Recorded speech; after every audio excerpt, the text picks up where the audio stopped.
On any given year, a lot of things happen, and 1989 was no exception.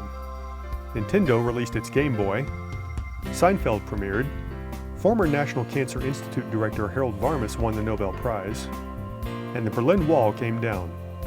That same year, a department would open here at NAU that would have a national impact in the field of genetic research.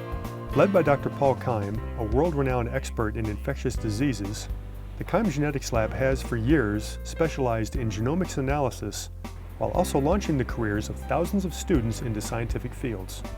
In April of 2019, the lab would celebrate this 30-year milestone with an all-day celebration which would include lab tours, employee recognition awards, and music.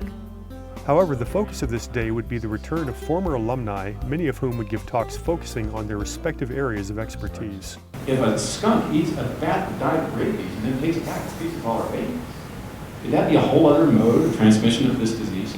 One of these alumni, Dr. David ENGELTHALER, is director of TGen North and the co-director of the Pathogen and Microbiome Division of TGen with Dr. Keim.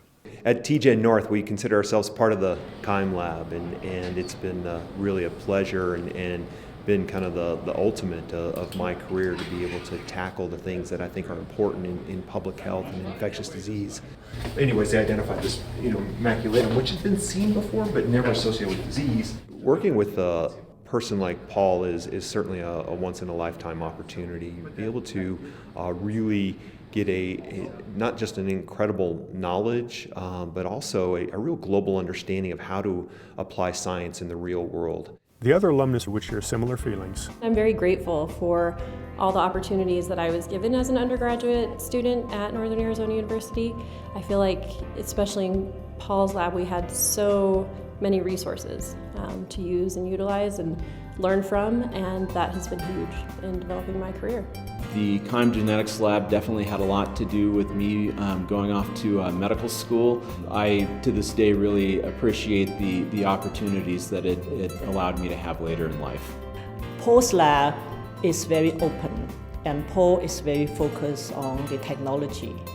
And so people are having a lot of the discussion, and we are having many different discussions and activities, so it was really fun. So I started collaborating with Paul when I was still a graduate student, and we started working together to understand plague and prairie dogs around Flagstaff. So when I graduated in 2002, Paul hired me as a postdoc. I was a postdoc for a while, turned into a faculty position, and here I still am almost 20 years later. I've gone to really good universities after I left NAU, but I would say the training that I got in the Keim Lab was world class, was as good as the training that I could have gotten at any of the best universities in the country or the world. It really changed my life. Yeah, you're working at the KGL.